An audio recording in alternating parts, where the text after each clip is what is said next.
Good afternoon. I'd like to start first by acknowledging the summary reversal order today by the United States Supreme Court upholding the trial conviction of Pedro Hernandez for the murder of 6-year-old Aton Pates. It's no exaggeration to say that Aton's disappearance changed a generation of New Yorkers and shaped parenting and childhood around the country. The Pates family has endured the unthinkable over the course of multiple, at this point, decades. It is impossible to imagine the pain of losing a child, waiting so long for justice, and then having to brace for more proceedings. Today, the Supreme Court restored the murder conviction, and I hope the Pates family can breathe a little easier. So we're also here to announce the 4 defendants have been indicted for allegedly conspire to traffic, as you can see, dozens of illegal firearms from Georgia to New York City from March to May of this year. This was a joint operation by my office, the ATF, and the NYPD, and I want to thank them for their partnership and collaboration. Really want to underscore that. When I think of this joint initiative, I think of the word partnership and the word bravery, the bravery of the great undercover work that happened that was essential to this case. And so the partnership is an everyday, day in, day out collaboration, and you see today some of the fruit of that. I'm honored to be joined by a number of people from the NYPD, including Chief of Detectives Joseph Kinney, as well as a number of people from the ATF, including ATF, the New York Special Agent in Charge, Bryan DiGirolamo. And of course, I want to thank our team of prosecutors, our career prosecutors, as well as the case agents, ADA Jeffrey Greenberg, and the chief of our Violent Criminal Enterprise Unit, Pierre Griffith. Now let me talk a bit about the allegations in the indictment. As alleged, the defendants acted in concert to sell 45 firearms and ammunition worth more than $46,000 to undercover NYPD detectives across 5 separate sales.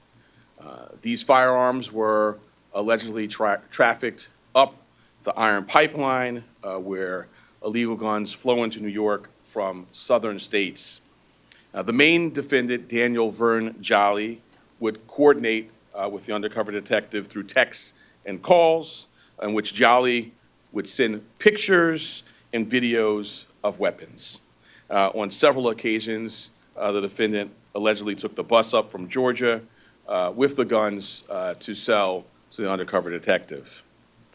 Some of the sales occurred literally blocks from where we stand right now, in the heart of Chinatown, which, as you know, is a very busy area with lots of tourists and commuters going to and from work. These were not sales carried out in a dark warehouse somewhere on the edge of our city. 2 of the defendants allegedly helped carry out sales in Brooklyn, one of whom was Vern Jolly's father, Daniel Jolly.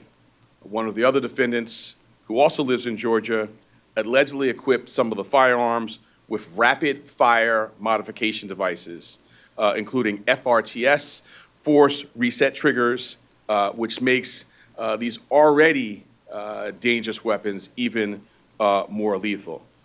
I want to return to the word of bravery. We are extraordinarily fortunate every day in this city to have the NYPD securing our safety. This is an extraordinary example because thanks to the brave work of undercover NYPD detectives making these purchases, these weapons never hit our streets.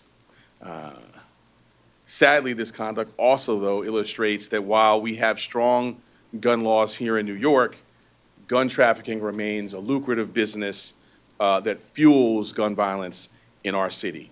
And we know this from a number of sources. I point to an ATF study from a couple of years ago showing that from 2017 through 2021, approximately 93% of guns recovered in crimes committed in New York City originated from out of state. That's why this collaboration that we're talking about today is so important. We must continue to target individuals and networks who are transporting illegal weapons into the city. There is some encouraging news, which is citywide. I'll focus on the Manhattan data. As of June 7th, shootings in Manhattan were down 62%, and homicides down 70% compared to 2021, the year before I started in this role. And that's due to this collaboration, to comprehensive work. Just a couple of weeks ago, a very, very encouraging measure passed in our legislature on 3D guns that will require 3D printers to block the production of 3D printed weapons. We also announced recently our 5th year of funding to community-based organizations to prevent youth gun violence. Just a couple of weeks ago, in partnership with the NYPD, we recovered 147 illegal firearms at a gun buyback on the Upper West Side. And earlier this month, I was honored to spend with the police commissioner and others from the NYPD and my fellow DAs to announce that this year, more than 2,000 guns have been removed from city streets. So thankful for this partnership, thankful for this initiative today. Just want to end with a couple of housekeeping notes on the court appearances which occurred late last week. Defendant Vern Jolly and Defendant Daniel Jolly were arraigned in Supreme Court on June 17th on the indictment charges. Vern Jolly was remanded. Daniel Jolly was and is held on bail. The remaining defendants were arrested in Georgia and will be arraigned at a later date. In addition to the undercover sales that I mentioned, approximately 30 additional guns were recovered in connection with the arrests, and the investigation is ongoing. I now turn it over to our phenomenal partner, Chief of Detectives Kenny. Thank you, sir. Good afternoon. Thank you, District Attorney Bragg, and thank you to your team for bringing a quick prosecution to this case. Today, we are announcing charges against 4 people responsible for trafficking, a firearms trafficking operation that brought dozens of illegal guns from Georgia to New York City. In total, this investigation led to the seizure of 73 guns in the city and 10 additional firearms in Georgia. This was a trafficking network led by a father and son duo with the help of 2 others from Georgia who were moving guns into our city while trying to stay under the radar.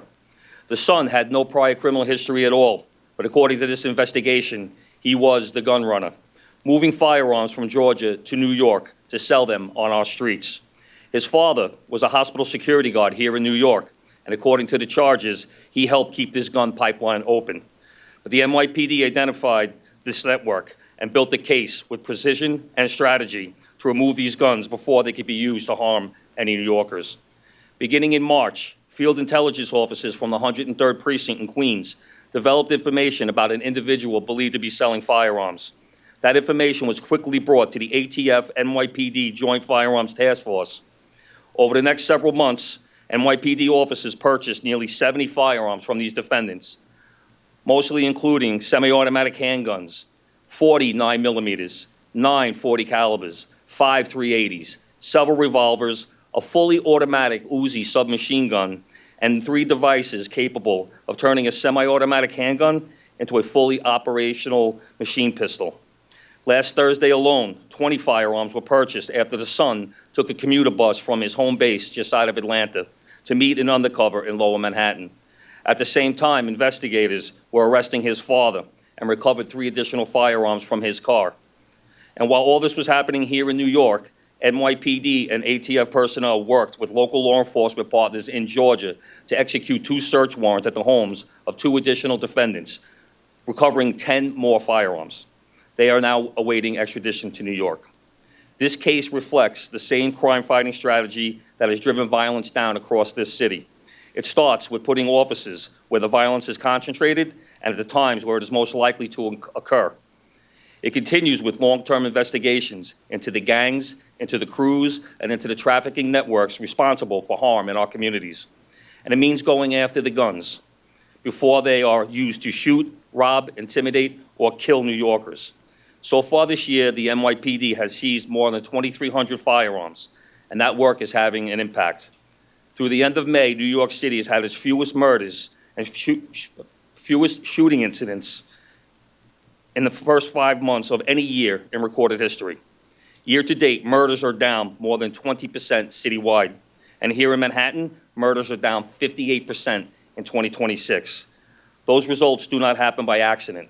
They happen because NYPD cops are on their post, developing intelligence, building cases, and going undercover to stop the next shooting before it happens. I want to thank the heroic NYPD undercover officers who made this case possible, the field intelligence officers of the 103 precinct, the investigators assigned to the Joint Firearms Task Force, our ATF partners, and the local law enforcement agencies in Georgia who assisted in this operation. And again, I would like to thank District Attorney Alvin Bragg and his office for their partnership for prosecuting this case with the urgency and seriousness it deserved. Because of their work, 83 firearms are off the street, and because of that, lives will be saved. Thank you.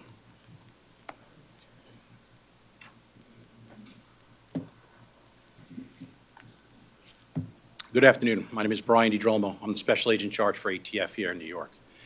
I want to thank DA Bragg for bringing us together here. I also want to thank his staff, the attorneys working this case tirelessly alongside our agents and detectives to bring this case to a successful conclusion. Today's announcement reflects the relentless work being done by the men and women of the Joint Firearms Task Force to identify, investigate, and disrupt illegal trafficking of firearms into our communities. According to the charges, the defendant allegedly traveled from Georgia to New York to unlawfully sell firearms, some of which equipped with machine gun conversion devices and force reset triggers. Every illegal firearm trafficked represents the potential for tragedy.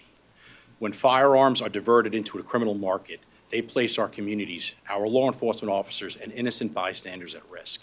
The firearms seized in this case are now permanently removed from circulation, helping prevent future acts of violence and making our communities safer. This case demonstrates the power of collaboration. Firearms trafficking networks do not recognize state lines, and neither can our response. Through the coordinated efforts, we were able to identify this alleged trafficking scheme, disrupt it, and hold those responsible accountable. ATF remains committed to targeting those who profit from illegal supplying of firearms to criminals and violent offenders.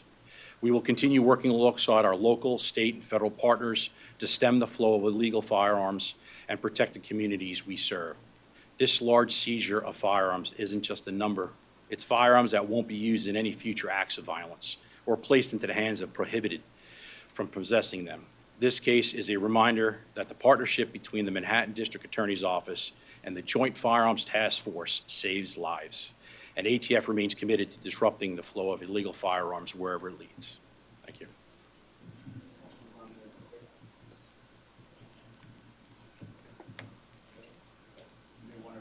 Well, before we move on to this case, I do just want to underscore, because listening to the ATF and the NYPD talk, I mean, I became a prosecutor in 2003, and I've been a part of a number of jurisdictional discussions and partnerships.